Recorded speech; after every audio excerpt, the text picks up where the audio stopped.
تو یہ اس آرگیومنٹ کے بارے میں آپ کیا کرتے ہیں کہ اب وہ جو سوشلسٹ یا مارکسسٹ تھے وہ اب اسلام کو الٹا ویسٹرن سویلائزیشن کو بریک کرنے کے لیے استعمال کر رہے ہیں کہ ان کے اندر بہت زیادہ اسلامک پاپولیشن یعنی کہ مسلمس کی پاپولیشن آ جائے تو ان کی سوسائٹی بھی ڈی اسٹیبلائز ہو جائے. پہلے جس طرح یہ کیپٹلسٹ بلاک یوز کر رہا تھا اب وہ مارکسسٹ اور مارکسسٹ اسلامسٹ الائنس یا لیفٹ اسلام الائنس یہ اس طرح کی نا ٹرمینالوجی رائٹ ونگ سرکل میں بہت ہے کہ یہ لیفٹ کی انہولی الائنس ہے with Islam. I think that's propaganda.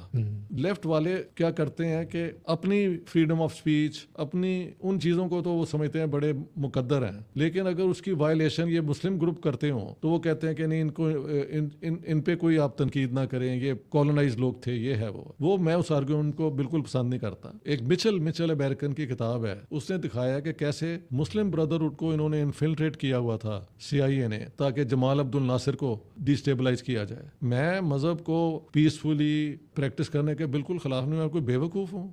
یہ باتیں جو مرضی کر لیں, یہاں پہ کراچی میں بنا کے دکھاؤ مجھے ویسی اسٹیٹ جو عورتوں کو لٹا کے تو ان کے پاؤں پہ وہ چھانٹے مارے اور یہ کرے. تو میں دیکھتا ہوں یہاں پہ کیا لوگ شاید پہلی دفعہ انٹرٹینمنٹ پہ آ جائیں, پھر ایک دم ایک شاک ویو چلے گا کہ یہ کیا ہو رہا ہے, کیونکہ اتنی بڑی اسٹیٹ ہے نا, اس کا ٹوٹ جانا ساری دنیا کے لیے مصیبت ہے. اتنی بڑی ریفیوجی ٹریفک اگر یورپ آ جائے تو ان کے تو پورا ہیومینیٹیرین سسٹم ہی کلیپس کر جائے گا, ریفیوجی کا جو سسٹم ہے. سو نو بڈی وانٹس کہ پاکستان ٹوٹ جائے, لیکن اگر دنیا نہ چاہے, لیکن آپ بھی ہمت نہ کریں کہ اس کو لوگوں کو ملا کے آپ ساتھ, تو ایک دن اس میں کوئی نہ کوئی پرابلم تو بہت بڑا پیدا ہو سکتا ہے. ہر چیز کا حل فوجی نہیں ہو سکتا. تو میں نے ہر ایک کی پوزیشن دکھائی ہے کہ جو چاہے کہ یہ اسلامک اسٹیٹ ہوتی ہے یا ایک ماڈرن اسلام ہوتا ہے یا ایک سیکولر اسٹیٹ ہوتی ہے, وہ قرآن اور سننا اور ان چیزوں سے سلیکشن کر کے اپنی ایک بات بنا سکتا ہے. اسٹیٹ کے تین فنکشن ہوتے ہیں, 4 کر لیں ہم. ایک, آل states make laws, they enforce laws and they punish the violation of laws. اور چوتھا ہے کہ اسٹیٹ جو ہے وہ